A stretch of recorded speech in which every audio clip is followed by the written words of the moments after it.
The first thing Sarah noticed when she entered her mother's bedroom was the smell. A peculiar mixture of lavender sachets, talcum powder, and something else. Something medicinal that reminded her of hospitals and waiting rooms.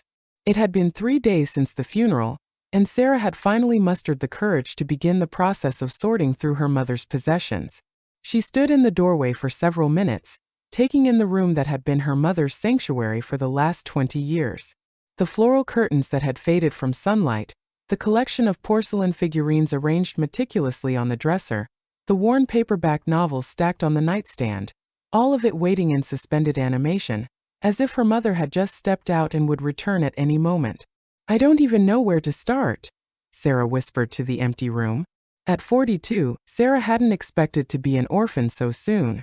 Her father had passed away nearly a decade ago, but her mother, Eleanor, had been the picture of health until the stroke hit without warning 6 months earlier. The doctors had been cautiously optimistic about recovery, but complications arose, and Eleanor slipped away on a quiet Tuesday morning while Sarah had stepped out for coffee. Sarah pulled her dark hair into a messy bun and crossed the threshold into her mother's room. The hardwood floor creaked beneath her feet, a sound she remembered from childhood when she would try to sneak in to cuddle with her mother after a nightmare. Eleanor always pretended to be woken up by her daughter's entrance, though Sarah suspected now that her mother had likely been awake, listening for those telltale creaks. Opening the closet door, Sarah was enveloped in her mother's scent, stronger here, preserved among the neatly hung blouses and dresses. She ran her fingers across the fabrics, recognizing outfits from birthdays, Christmases, and ordinary days that had somehow been preserved in her memory. There was the blue dress with tiny white flowers that Eleanor had worn to Sarah's college graduation. The cream cardigan she'd wrapped around her shoulders during weekend visits when they would sit on the porch drinking tea. Sarah pulled out a shoebox from the upper shelf, expecting to find a pair of sensible pumps her mother favored for special occasions. Instead, the box was filled with letters tied together with a faded red ribbon. Curious, she carried the box to the bed and sat down, carefully untying the ribbon that had likely not been disturbed for years. The letters were addressed to Eleanor Mason in a script Sarah didn't recognize. She hesitated before opening the first envelope, feeling like an intruder in her mother's private world. But Eleanor was gone, and these letters were now part of the legacy Sarah needed to understand. The first letter was dated June 12, 1978, nearly 45 years ago. Sarah quickly calculated that her mother would have been 23 then, 3 years before she married Sarah's father. "My dearest Eleanor, the days feel endless without you. Boston is beautiful this time of year, but I find myself unable to appreciate any of it knowing you're so far away. I understand your family's concerns, but I have to believe that what we have is worth fighting for. I've secured a position at the hospital here starting next month. The salary is modest, but enough to support us both if you'll reconsider my proposal. I dream of waking up to your smile every morning. Please write back soon. My heart is with you always. All my love, Daniel." Sarah stared at the name. Daniel. Not Thomas, her father's name. She had never heard her mother mention anyone named Daniel. With growing curiosity, she opened the next letter, dated 2 weeks later. "My dearest Eleanor, your letter brought me both joy and sorrow. Joy to hear from you, to see your handwriting and know you still care.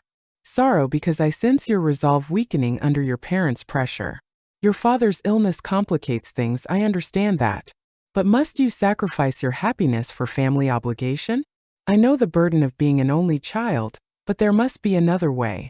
I'll wait for you. Eleanor. However long it takes. Forever yours, Daniel." Letter after letter revealed a passionate love affair between her mother and this mystery man named Daniel, a relationship that predated her parents' marriage. Sarah learned that Daniel was a doctor who had met Eleanor when she was a nursing student. Their romance had blossomed quickly, but Eleanor's parents disapproved. Daniel came from a working-class background with no family connections or wealth. When Eleanor's father became ill, the pressure mounted for her to stay close to home rather than follow Daniel to Boston. The final letter was dated September 30th, 1979. "Eleanor, I received your wedding announcement. I wish I could say I was surprised, but perhaps I've been preparing myself for this news since your letters became less frequent. Thomas comes from a good family, as your mother would say. I'm sure he'll provide the stability your parents wish for you. I won't write again after this. You've made your choice and I respect it, even as it breaks what's left of my heart. Know that somewhere in Boston, there will always be someone who remembers the sound of your laughter on those summer evenings by the lake, who knows exactly how your eyes change color depending on your mood, who will love you until his last breath. Be happy, Eleanor. That's all I've ever wanted for you. Daniel. Sarah set the letter down, her hands trembling. Her mind raced with questions that would never be answered. Had her mother truly loved her father? Or had she settled for a life her parents approved of? Had she ever regretted her choice? Did her father know about Daniel? The most unsettling question emerged like a shadow. Had her mother been truly happy in the life she chose? Sarah spent the rest of the afternoon reading and rereading the letters, piecing together this hidden chapter of her mother's life. Eleanor had been passionate, impulsive, and deeply in love, qualities Sarah had rarely glimpsed in the practical, composed mother she knew. It was as if she discovered a stranger living within the familiar shell of her mother's identity. As evening approached, Sarah carefully retied the letters with the red ribbon and placed them back in the shoebox. She continued sorting through her mother's closet with a strange sense of disconnection, as if the clothes belonged to two different women. The Eleanor who had loved Daniel with reckless abandon, and the Eleanor who had raised Sarah with steady, predictable love. Sarah ordered takeout and ate it at her mother's small kitchen table, surrounded by familiar objects that now seemed like props in a play she hadn't realized was being performed. Had her entire understanding of her family been built on a carefully maintained illusion? After dinner, she called her husband, Mark. "How's it going?" he asked, his voice carrying the comfort of their 15 years together. "It's complicated," Sarah replied, unsure how to explain her discovery. "I found some old letters. Mom had a serious relationship before Dad. Someone named Daniel. That's not so unusual, is it? Most people have previous relationships. This wasn't just any relationship, Mark. She was in love with him, really in love. The kind of love that consumes you. He wanted her to move to Boston with him, but her parents disapproved, and then her father got sick. And she chose family obligation over love," Mark finished for her. "That says a lot about your mom's character. But what if she regretted it? What if she settled for my dad because it was the safe, approved choice? What if her whole life was a compromise?" There was a pause before Mark responded. "Sarah, everyone makes choices and lives with them. Your parents had a good marriage from everything I saw. They raised you with love. Does it really matter if there was someone before your dad?" "It matters because I never really knew her," Sarah said, tears welling in her eyes. "The woman in these letters is someone I never met. She was passionate and willing to defy her parents until she wasn't. I keep wondering if she was truly happy, or if she just became very good at pretending. Maybe it's not an either-or situation," Mark suggested gently. "Maybe she loved both men in different ways. People are complicated, sweetheart." After hanging up, Sarah continued sorting through her mother's belongings, now looking for any signs of the young woman from the letters. In the back of a drawer filled with scarves, she found a small, worn photograph. It showed a young Eleanor with her arms around a tall, dark-haired man, both of them laughing at something off-camera. They stood on what appeared to be a dock, a lake stretching behind them. Sarah turned the photo over. In her mother's elegant handwriting were the words, "Lake Winnipesaukee with Daniel, July 1978. The happiest summer." Sarah held the photograph to her chest and finally allowed herself to cry. For her mother, for Daniel, for the complexity of choices that shape a life, and for the realization that we never fully know the people we love most. The next morning, Sarah woke early, her mind still swimming with questions about her mother and Daniel. She'd slept in her childhood bedroom, surrounded by remnants of her youth, debate team trophies, a bulletin board with faded photographs, bookshelves lined with novels her mother had encouraged her to read. It struck her now that Eleanor had always pushed Sarah to be independent, to pursue her dreams without hesitation. Had that been her way of ensuring Sarah wouldn't repeat her own choices? Over coffee, Sarah made a decision that surprised even herself. She would try to find Daniel. The letters were over 4 decades old, but it was possible he was still alive. He'd be in his late 60s now, perhaps still in Boston. She needed answers, or at least a clearer picture of who her mother had been before she became a wife and mother. This is crazy, she muttered to herself as she opened her laptop. What am I even going to say if I find him? Hello, you don't know me, but you were in love with my mother before she married someone else? Still, she couldn't shake the compulsion to search. She started with what little information she had. Daniel, a doctor who moved to Boston in 1978. The letters hadn't mentioned his last name, but one reference to his position at Mass General gave her a starting point. Massachusetts General Hospital might have records of a Daniel who began working there in the late 1970s. Sarah spent the morning making phone calls, navigating the bureaucracy of hospital administration. She hit multiple dead ends before finally reaching an older administrative assistant who had worked at the hospital for nearly 4 decades. A Daniel who started as a young doctor in 78 or 79, the woman mused. That's going back quite a ways. We've had many Daniels over the years. Do you know his specialty? Sarah realized she didn't. The letters just mentioned he was a doctor, she admitted. Let me see what I can find in our Alumni Association records, the woman offered kindly. Can I call you back? Sarah gave her number and tried to focus on continuing her sorting of Eleanor's belongings. She tackled the dresser drawers next, carefully folding sweaters and blouses into boxes for donation. Each item carried memories: the soft gray cardigan Eleanor wore when reading, the silk scarf Sarah had given her for Christmas 3 years ago, the pearly button collection in a small tin box. Her phone rang 2 hours later. Miss Cooper? This is Marjorie from Mass General. I think I might have something for you. We had 3 Daniels start between 78 and 79. 2 are deceased, but 1 is still alive, Dr. Daniel Abramson. He was in cardiology and worked here until his retirement about 8 years ago. Sarah's heart raced. Do you have any contact information for him? I can't provide that directly, Marjorie said apologetically, but I can tell you he's still associated with our retired physicians group. They meet monthly. He also occasionally gives guest lectures at Harvard Medical School.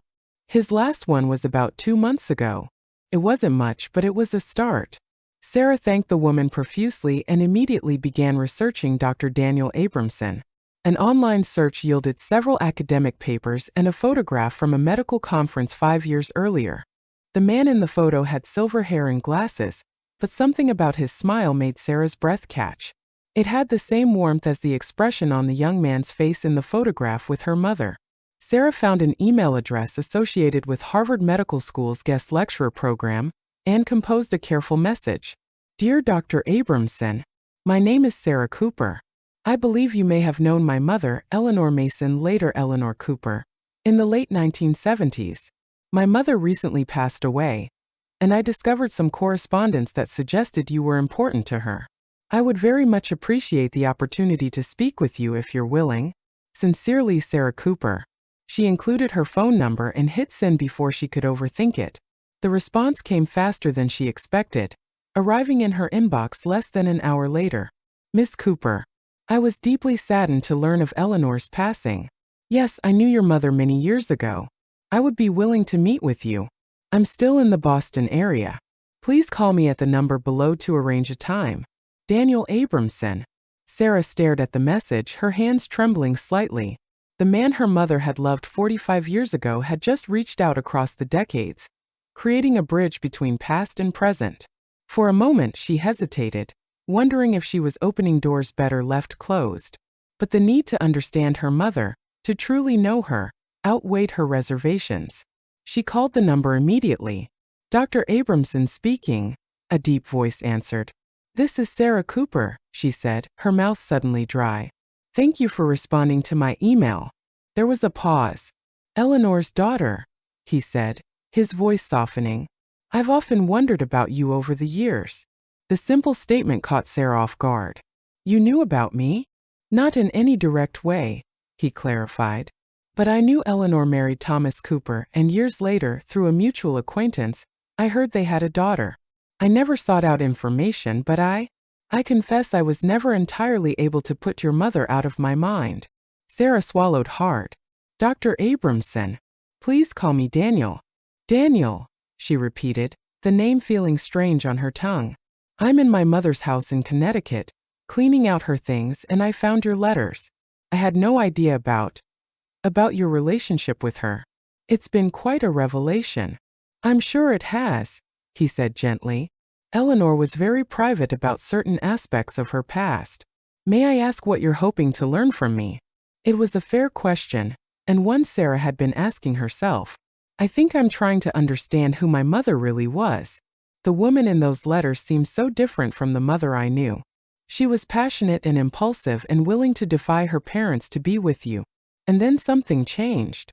Life changed her, Daniel said simply. As it changes us all. Would you be able to come to Boston? This isn't a conversation I prefer to have over the phone. 2 days later, Sarah found herself sitting in a small cafe in Boston's Beacon Hill neighborhood, waiting for Daniel Abramson. She told Mark about her plan, and while he seemed perplexed by her need to meet this man from her mother's past, he supported her decision. Just be prepared that this might not give you the closure you're looking for, he'd cautioned. Some questions don't have satisfying answers. Sarah recognized Daniel the moment he entered the cafe. Though his hair was now silver and his face lined with age, he carried himself with the same confidence evident in that old photograph with her mother. When he spotted her, a look of recognition crossed his face, though they had never met. You look like her, he said as he approached the table. You have her eyes. Sarah stood and awkwardly extended her hand, which Daniel shook warmly. Thank you for meeting me, she said. This is unusual, I know. They ordered coffee, and an uncomfortable silence settled between them until Daniel finally spoke. I loved your mother very much, he said directly.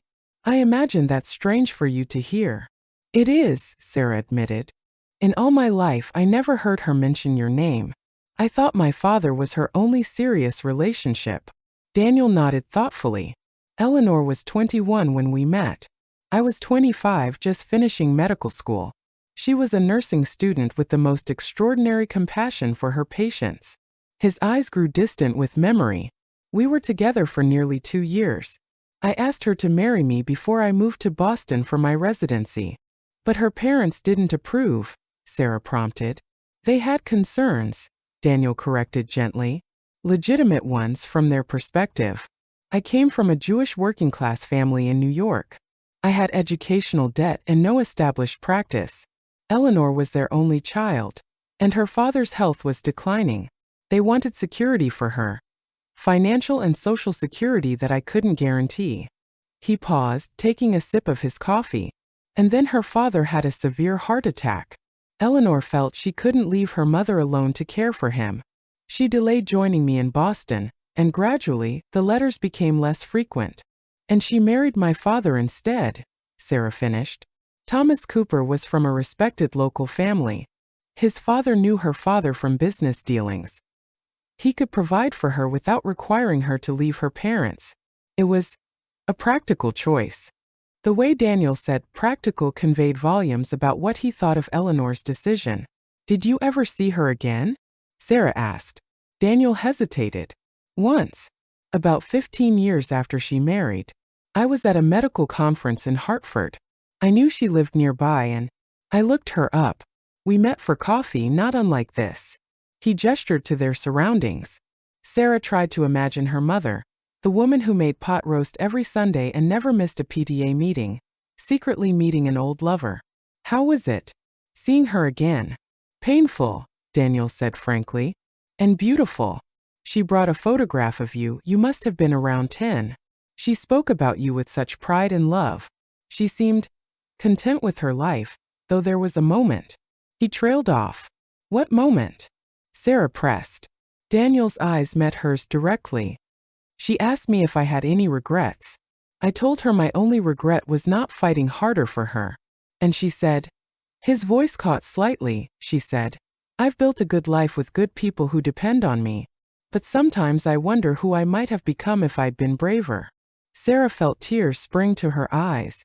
Do you think she regretted her choice?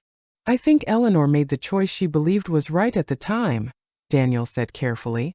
She was devoted to her family, first her parents, then you and Thomas. That devotion was fundamental to who she was. He paused.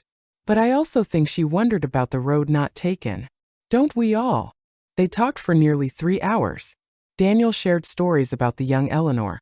Her infectious laugh, her determination, her passion for poetry that Sarah had never known about.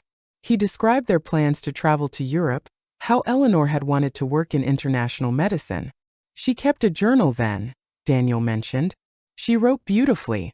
Do you know if she continued that practice? Sarah shook her head. I never saw her write in a journal. She kept meticulous household accounts and wrote Christmas cards, but nothing personal that I knew of. As their meeting drew to a close, Daniel reached into his jacket pocket and withdrew a small envelope. I brought something for you. After your email, I looked through some old things. Inside the envelope was a photograph Sarah had never seen before. Her mother, young and radiantly happy, sat on a park bench with a book open on her lap. She was looking up at the camera with an expression of pure joy. I took this the day after she agreed to marry me, Daniel said quietly. Before everything changed. I thought you might want to have it. Sarah held the photograph carefully. Thank you. This means a lot to me. Daniel smiled sadly. She would have been proud of the woman you've become, Sarah. Eleanor always wanted you to have choices she felt she didn't have. As they said goodbye outside the cafe, Sarah impulsively hugged this man, who had once been so important to her mother. He seemed surprised but returned the embrace warmly. She did love your father, Daniel said as they parted. I want you to know that. Eleanor wasn't the type of person who could build a life with someone she didn't love. She just loved differently at different stages of her life. On the train ride back to Connecticut, Sarah studied the photograph Daniel had given her. Her mother looked so carefree, so unburdened by the responsibilities that would later shape her life. Sarah wondered if she had truly known Eleanor at all, or if children were destined to know only the versions of their parents that emerged after life had already transformed them. Sarah returned to her mother's house with more questions than answers. Meeting Daniel had provided a glimpse into her mother's early life, but the woman who had fallen in love with the young doctor remained largely a mystery. She continued sorting through Eleanor's belongings with renewed purpose, now searching for any signs of the person her mother had been before becoming a wife and mother. The attic was her next project, a space filled with dust-covered furniture, holiday decorations, and boxes of memorabilia spanning decades.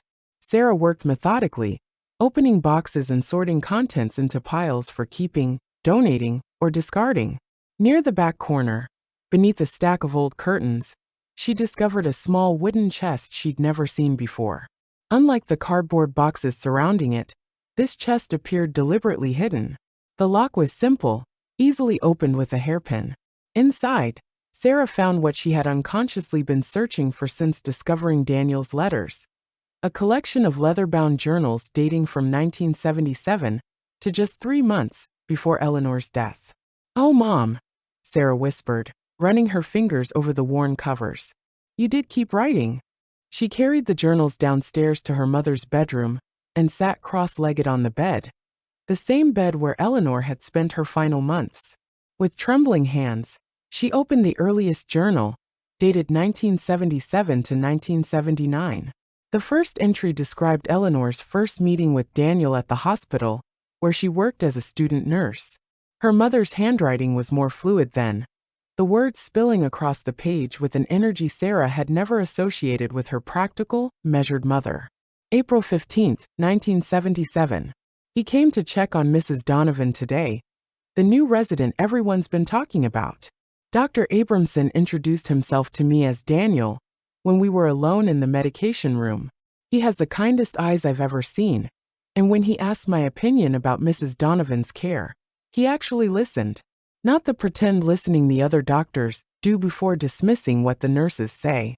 We talked for 20 minutes about patient care approaches, and then somehow about books and music. I found myself laughing in a way I haven't in months. He asked if I would have coffee with him after my shift tomorrow. I said yes. Sarah read through months of entries detailing Eleanor's growing relationship with Daniel. Her mother described their first kiss, their shared dreams, their plans for the future. The entries burned with a passion and certainty that took Sarah's breath away. August 28, 1978. Daniel asked me to marry him tonight. We were at the lake, watching the sunset from the dock. He didn't have a ring, said he wanted me to choose it, but he promised to love me for the rest of our lives. I said yes immediately. We're going to tell my parents this weekend. Daniel is nervous about their reaction, but I'm certain they'll see how happy he makes me. How could they object to that? The next entry revealed that Sarah's grandparents had indeed objected, more strongly than Eleanor had anticipated. September 2nd, 1978. I've never seen Dad so angry. He called Daniel unsuitable and unstable. Said a doctor just starting out has no real security, especially one with no family connections or money behind him. Mom cried and said I was abandoning them. When I mentioned moving to Boston, Dad clutched his chest and had to sit down. The look in his eyes. It was as if I'd physically hurt him. Daniel was so calm, so respectful, even as Dad insulted him repeatedly. He held my hand under the table and squeezed it when I started to cry. We left without their blessing, but Daniel says they'll come around in time. I have to believe he's right. Sarah continued reading as Eleanor detailed the increasing pressure from her parents, particularly after her father's health began to deteriorate. The entries became more conflicted, torn between Eleanor's love for Daniel and her sense of obligation to her family. January 12, 1979. Dad had another episode today. The doctor says his heart is getting weaker. Mom called me crying, saying she can't manage his care alone. Daniel called from Boston last night, so excited about the apartment he found for us near the hospital. He's already planning where my books will go. I couldn't bring myself to tell him I'm having doubts about moving next month. How can I leave when Dad might not have much time left? But how can I give up the future I've dreamed of with Daniel? Sarah read through the painful entries that followed, chronicling Eleanor's gradual decision to stay in Connecticut. The letters from Daniel that Sarah had found were mentioned frequently, each one making Eleanor question her choice. April 30, 1979. Mom introduced me to Thomas Cooper at church today. His father works with Dad, and apparently they've been planning this introduction for weeks. Thomas was polite and stable, everything my parents approve of. He asked to take me to dinner next Saturday. I said yes, though my heart wasn't in it. Daniel's latest letter arrived yesterday. He writes about Boston as if I'm still coming, still planning our life together. I haven't had the courage to tell him I've decided to stay. How do I write the words that will end everything we've planned? The entries that followed showed Eleanor's growing relationship with Thomas Cooper running parallel to her fading correspondence with Daniel. Sarah read with a strange sense of witnessing her own origin story unfold, choices made before her existence that would ultimately lead to her being born. August 18, 1979. Thomas proposed tonight. It wasn't romantic like Daniel's proposal. No sunset by the lake, no promises of adventure. We were at his parents' house after dinner, and he simply presented a ring his mother had helped him select. I said yes because it felt inevitable, like stepping onto a path already laid out before me. Dad was so happy when we told them. For the first time in months, he didn't look ill. Mom cried and hugged me, whispering that I'd made the right choice. I wrote to Daniel one last time tonight. The hardest letter I've ever had to write. I feel as though I'm amputating a part of myself. Sarah wiped tears from her cheeks as she read the final entries from this period of her mother's life. The passionate, dreaming Eleanor was slowly transforming into the practical woman Sarah had known.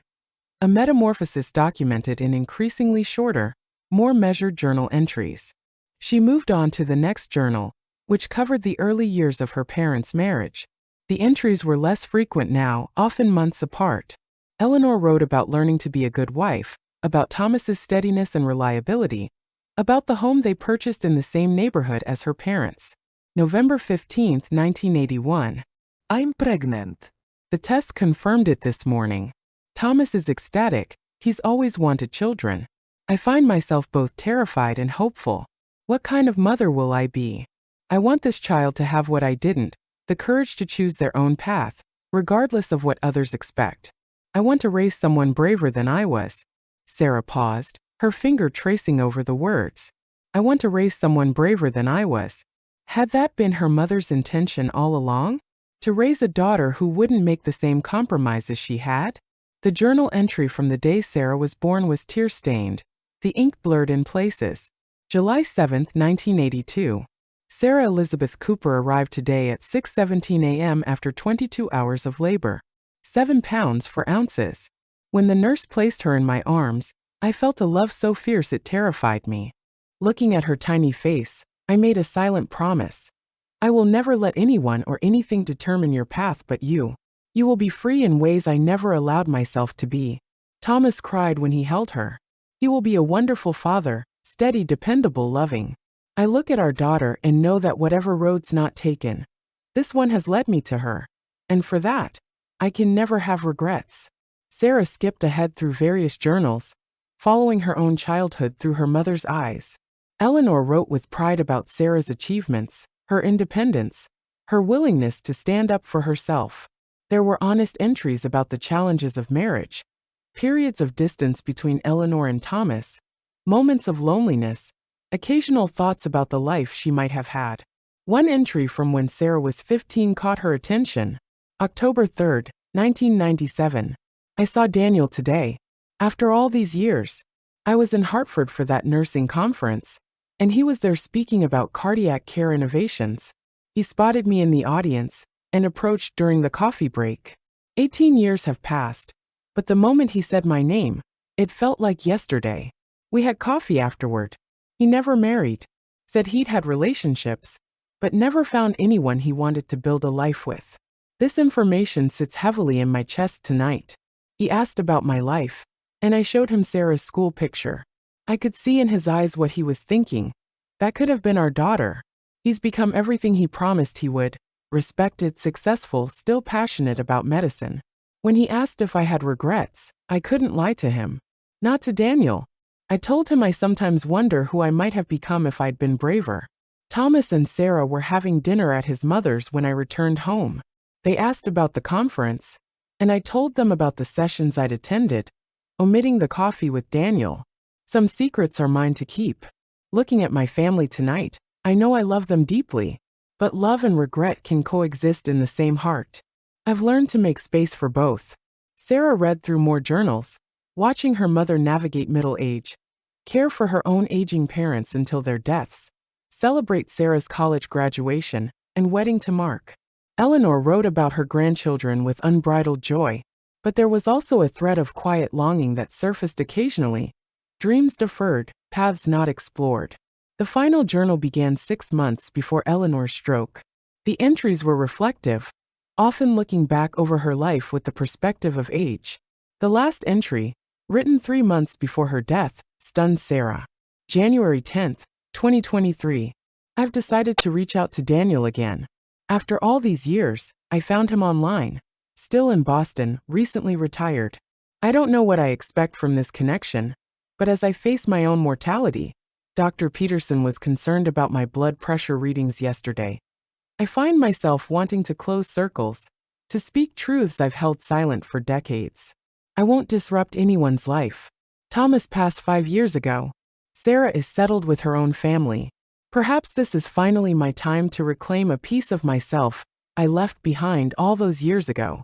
Not to rewrite the past, but to acknowledge it honestly before whatever comes next. I've written a letter, yes, an actual handwritten letter, that I'll mail tomorrow.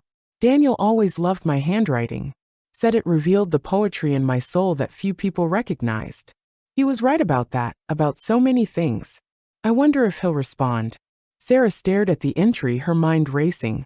Had her mother contacted Daniel before her stroke? Had he responded? The timing suggested Eleanor's stroke had occurred not long after she would have sent this letter. Sarah quickly pulled out her phone and called Daniel. He answered on the 3rd ring. "Sarah, is everything okay?" "My mother wrote to you," she said without preamble. "Earlier this year before her stroke. Did you receive a letter from her?" Daniel's silence confirmed it before he spoke. "Yes," he said finally. "In late January. What did it say?" Sarah pressed. "Sarah, I'm not sure." "Please," she interrupted. "I'm trying to understand. I found her journals. All of them. The last entry mentions writing to you, but then her stroke happened and—" Sarah's voice broke. "I need to know what she said." Daniel sighed deeply. "She wrote that she had been thinking about me, about us. That she was at a point in her life where she was reflecting on choices made and not made. She suggested we might meet again, perhaps just as friends." He paused. I wrote back immediately. We had arranged to meet in Boston in March, But then I received a call from her neighbor, the woman who found her after the stroke. She explained what had happened. Did you visit her? In the hospital? Sarah asked, though she already knew the answer. Once, Daniel admitted. You were at dinner with your family. The nurse said Eleanor hadn't been responsive to anyone, but when I spoke to her, Sarah, her eyes opened. Just for a moment. She couldn't speak, but she squeezed my hand. I thought about contacting you then, explaining who I was, but it felt like an intrusion into her privacy. She had kept our history separate from her family life for decades. It wasn't my place to change that. Sarah closed the journal, overcome with emotions too complex to name. Thank you for telling me, she said quietly. And thank you for being there with her, even briefly.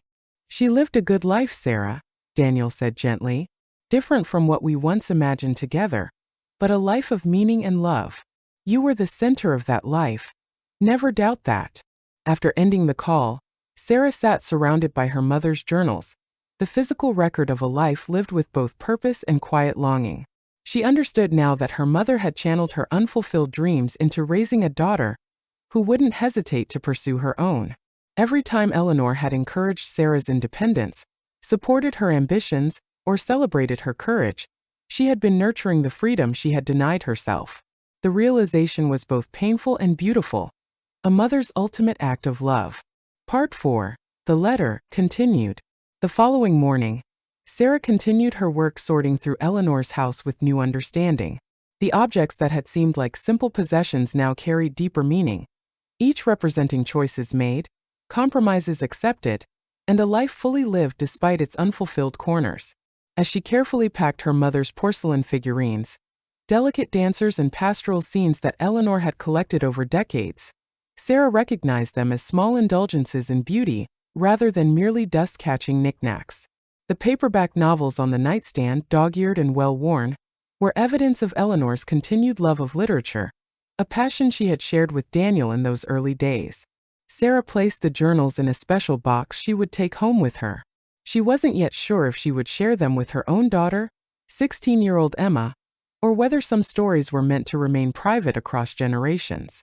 But she knew these records of her mother's inner life were too precious to discard. In the kitchen, Sarah found herself opening drawers she had already sorted, looking at ordinary objects with fresh eyes. The recipe box filled with index cards in Eleanor's precise handwriting. Had cooking been a creative outlet for a woman who once dreamed of adventure? The carefully organized spice rack. Had these flavors been a way to experience distant places she never visited? Sarah's phone buzzed with a text from Mark. How's it going? Need any help today? She replied. Almost done. Something unexpected. I'll tell you tonight. As she moved to her mother's home office, a small room off the living room that had once been a formal dining area, Sarah focused on the filing cabinet filled with household records and correspondence. Eleanor had been meticulous about organization, each folder neatly labeled, tax records arranged by year, appliance warranties filed alphabetically. In the bottom drawer, behind a folder marked Personal, Sarah found a large manila envelope. Unlike everything else in the cabinet, this envelope bore no label. She opened it and found a stack of unsent letters, all addressed to her. With trembling hands, Sarah unfolded the first one, dated June 7, 2002, her 20th birthday.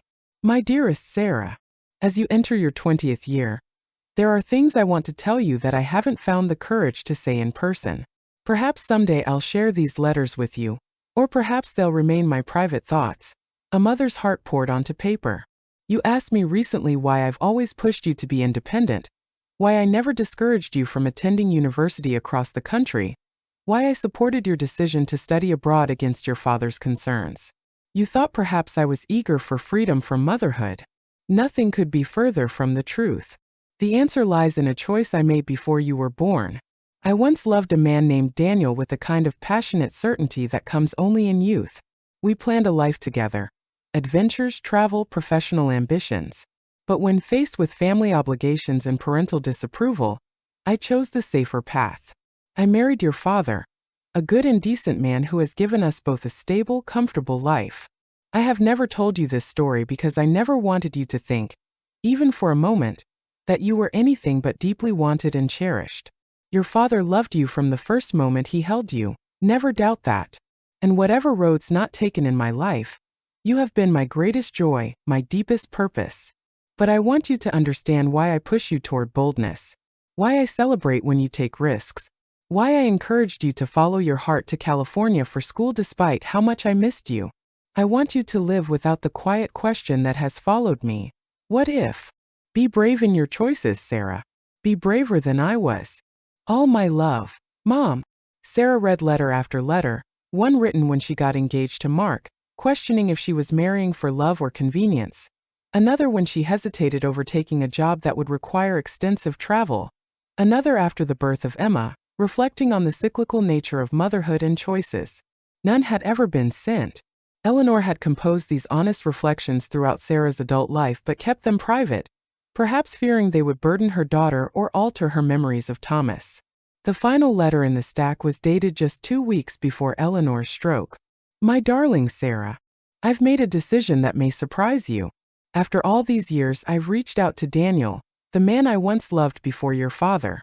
Thomas has been gone 5 years now, and as I feel my own health beginning to falter, don't worry, nothing serious, just the indignities of aging, I find myself seeking closure on parts of my life left unresolved. Daniel and I have arranged to meet next month. I don't harbor romantic fantasies about rekindled love affairs in our golden years. Life is not a sentimental novel, but there is something powerful in reconnecting with a person who knew you before life shaped you into someone else. I'm writing this letter because if anything should happen to me, I want you to know this part of my story. We are all more complicated than our children can comprehend. Your father knew about Daniel. We discussed him early in our marriage when I was still struggling to fully let go. Thomas was a better man than I sometimes gave him credit for. He understood that hearts are complex and that love has many forms. If fate allows, I'll tell you all of this myself when the time is right. If not, know that I lived a life with regrets but not resentment. I made choices that brought me you, and for that alone, I would make them all again. With all my love, Mom. Sarah held the letter to her chest, tears streaming down her face. Her mother had intended to share this story with her. The stroke had stolen that opportunity, but Eleanor had ensured the truth would find its way to her daughter. Sarah spent the rest of the afternoon finishing her work in the house, her heart both heavy and strangely lightened. As she sealed the final donation box, her phone rang. It was Daniel. Sarah, I hope I'm not interrupting. I've been thinking about our conversation yesterday, and there's something I should have mentioned. When I visited Eleanor in the hospital, she had a nurse bring her purse. She couldn't speak, but she kept trying to point at it. I finally understood and looked inside. There was an envelope with your name on it. I put it back, assuming you would find it among her things. Sarah felt a chill run down her spine. I haven't found any envelope. Where exactly was this? A small zippered compartment inside her purse. The nurse said Eleanor carried this purse to all her medical appointments. Sarah rushed to her mother's bedroom and found the purse, a simple black leather bag she'd already emptied of wallet and keys but hadn't examined thoroughly. In the interior zippered pocket, just as Daniel had described, was a sealed envelope with her name written in Eleanor's handwriting. I found it, she told Daniel, her voice barely a whisper. Thank you. Would you like me to stay on the line while you read it? He offered gently. Sarah considered this for a moment. Yes, she decided. I think I would. She carefully opened the envelope and unfolded a single sheet of paper. February 28, 2023. My dearest Sarah, if you're reading this, something has happened to me. I've been carrying this letter since making arrangements to meet with Daniel Abramson next month, a man from my past who meant a great deal to me before I met your father. There are journals in a wooden chest in the attic, letters in a shoebox in my closet. They tell a story I should have shared with you long ago. The story of choices and compromises, of roads taken and not taken. I wanted you to know that a life can contain both fulfillment and longing, that regret for one path doesn't diminish the joy found on another. Your father gave me a good life and a beautiful daughter. Daniel represents questions unanswered, adventures not taken. If you're curious about this part of my history, seek out Daniel. He's a good man who knew a different version of me. I've enclosed his contact information. The greatest gift you've given me is living courageously. making choices based on your desires rather than others' expectations. Continue to live this way, and know that in your freedom, I found redemption from my own caution. Remember me not as a perfect mother but as a woman who did her best with the wisdom she had at the time. And forgive her for not being braver sooner. All my love now and always, Mom. Sarah read the letter aloud to Daniel, her voice breaking several times. When she finished, there was silence on the line. She was braver than she knew, Daniel finally said, his voice thick with emotion. It takes remarkable courage to build a meaningful life from choices you question, to love fully despite wondering what if. I never saw that aspect of her courage, Sarah acknowledged. I saw her as steady, predictable, someone who always knew exactly what she wanted. That's often how children see their parents. We become archetypes in their narratives rather than fully realized humans with our own complex histories. Sarah looked around the bedroom, now nearly empty of her mother's possessions, and felt a profound shift in her understanding. Daniel, would you be willing to meet again? I have so many questions about who she was before she became my mother. I'd like that very much, he replied. Eleanor lives on in both of us in different ways. Perhaps together we can assemble a more complete picture of her. Part 5. The Conversations. Over the following months, Sarah met with Daniel several times. Sometimes they walked through Boston neighborhoods Eleanor had once hoped to call home.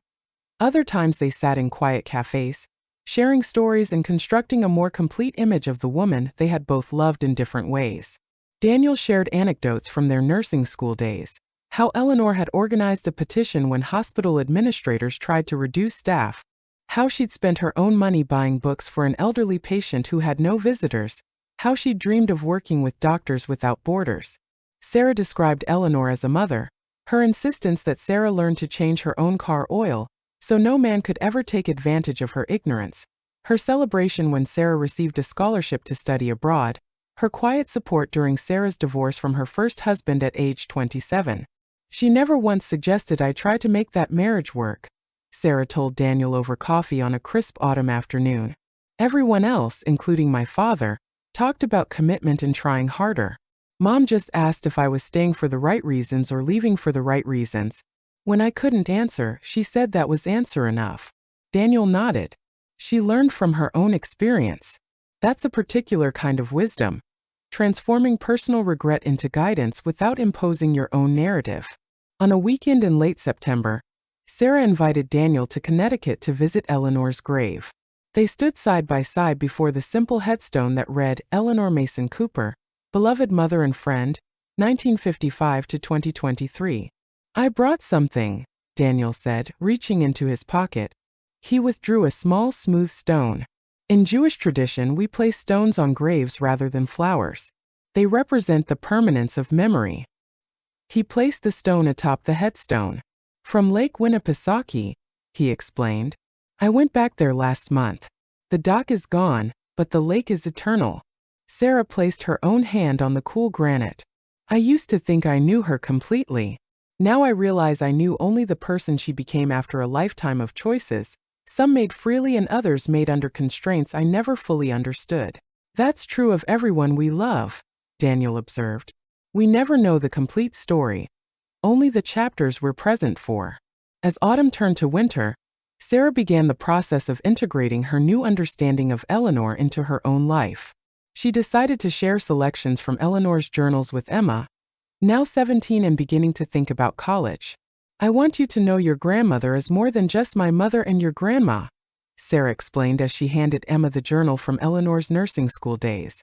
She was a woman with dreams and passions and complicated choices, just like you'll be, just like I am. Emma read portions of the journals with characteristic teenage intensity. She was cooler than I thought, she concluded, and kind of a badass in a quiet way. That she was, Sarah agreed with a smile. At Christmas, Sarah hosted a small dinner that included Daniel. Her brother-in-law raised an eyebrow at the invitation, but Mark had come to understand the importance of this connection. After dinner, as they sat around the fireplace, Emma asked Daniel about medical school in the 1970s, fascinated by how different medical education had been. As Daniel described the challenges and triumphs of those early years, Sarah watched her daughter's face. Animated, curious, engaged. She recognized Eleanor's expressions in Emma's features, the same tilt of the head when considering new information, the same slight furrow between the brows when concentrating. Mark leaned close to Sarah on the couch. "You okay?" he whispered. She nodded, blinking back unexpected tears. "Just seeing the threads that connect us all. Mom would have loved seeing them together like this." Later that night, after guests had departed and Emma had gone to bed, Sarah sat in her home office and opened her own journal, a practice she had begun after discovering Eleanor's. She wrote about the evening, about the strange new family configuration that had emerged from her mother's passing, about the ways understanding Eleanor's full humanity had deepened her appreciation for her own choices. December 25th, 2023. I used to think that knowing the complete truth about people we love would diminish them somehow, that seeing their flaws, uncertainties, and regrets would make them less in our eyes. I've discovered the opposite. Understanding Mom's struggles and compromises hasn't diminished my love for her. It's made her more remarkable to me. She built a meaningful life, while carrying questions she never fully answered. She channeled her own unfulfilled dreams into making sure I could pursue mine without the same constraints. She loved Dad genuinely, while sometimes wondering about a different life with Daniel. These complexities don't make her less, they make her more fully human. And in that humanity, I find greater permission for my own contradictions. Emma asked me tonight if I have regrets. I told her everyone does. Regret isn't failure, it's evidence of growth and self-awareness. The question isn't whether we'll have regrets, but what we'll do with them when they arise. Will we let them poison the present, or will we transform them into wisdom to share with those we love? Mom chose the latter. I hope to follow her example. Part 6: The Box. The following spring, Sarah received an unexpected call from Daniel's daughter, Rachel.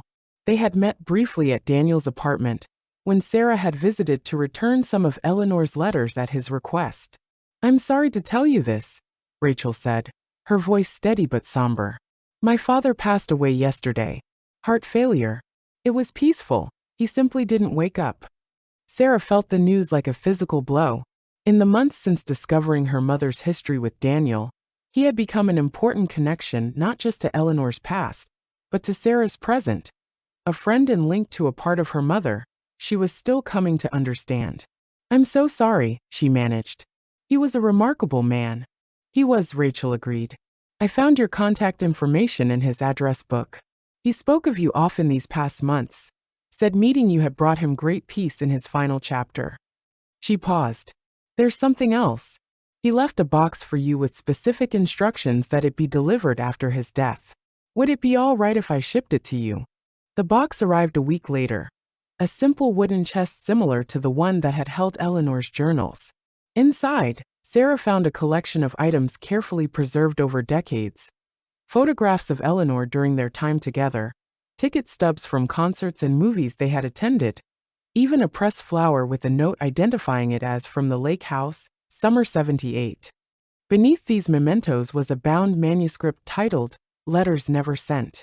Daniel had compiled his own letters to Eleanor, ones written after their correspondence had officially ended, continuing sporadically through the decades. Unlike Eleanor's journals, these were addressed directly to her but never mailed. Sarah read through them slowly, allowing Daniel's words to fill in more gaps in her understanding.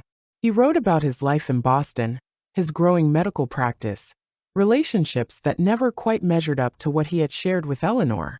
He wrote about seeing her at the medical conference, about the coffee they shared, about how he had driven past her Connecticut home once in the 1980s, but couldn't bring himself to stop.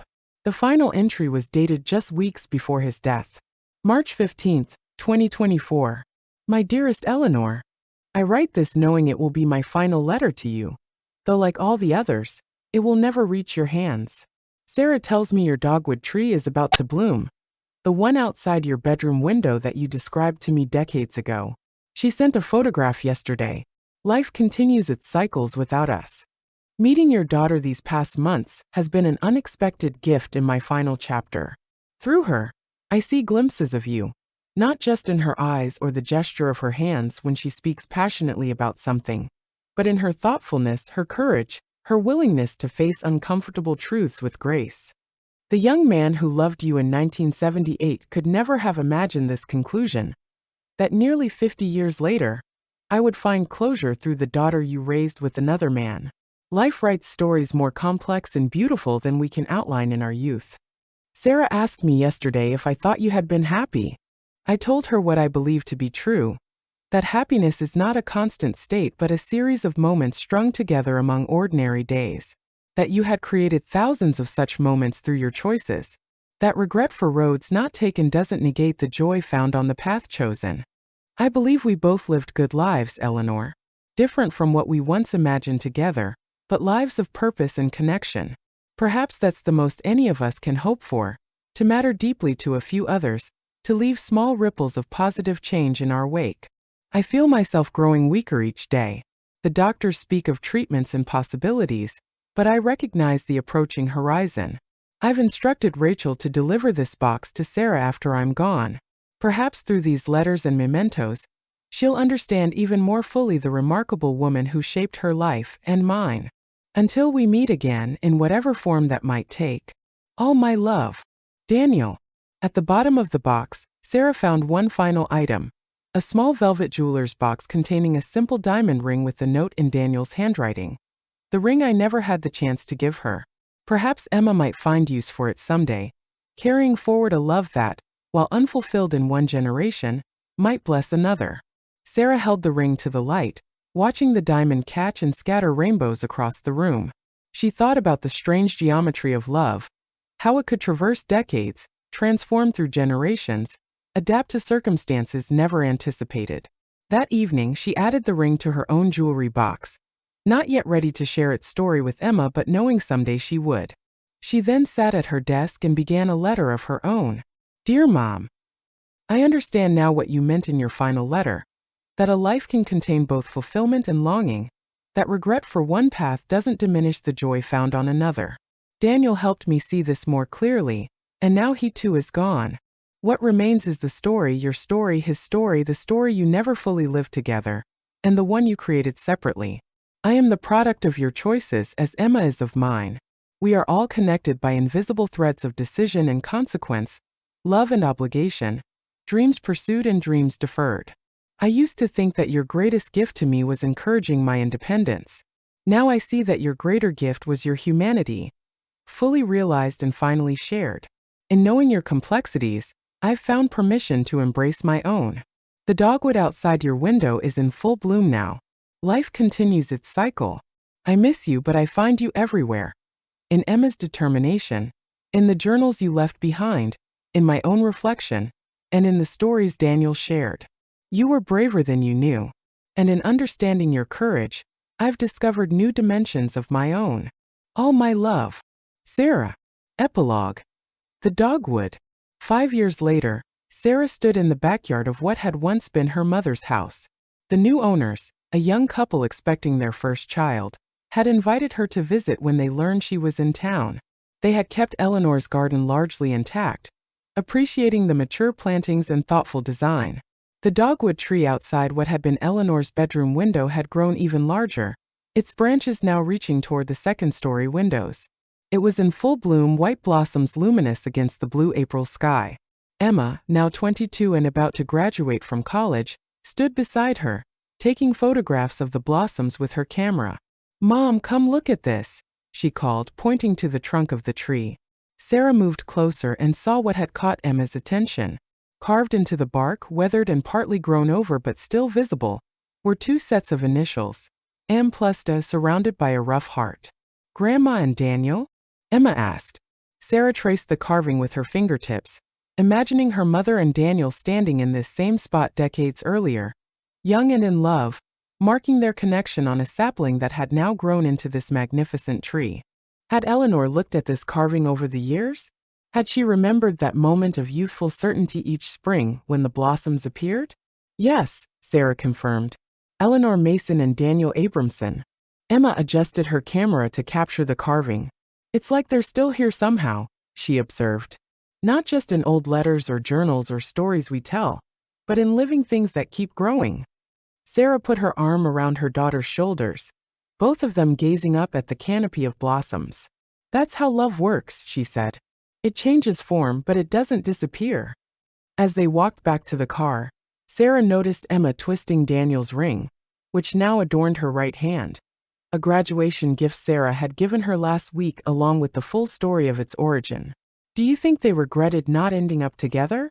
Emma asked as they drove away from the house. Grandma and Daniel, I mean. Sarah considered this question carefully. I think they regretted the circumstances that kept them apart, she finally answered. But I don't think either of them regretted the lives they built afterward. Your grandmother loved your grandfather. Differently than she loved Daniel, perhaps, but genuinely. And in the end, she found peace with her choices. Emma nodded, still twisting the ring. I'm glad you told me their story.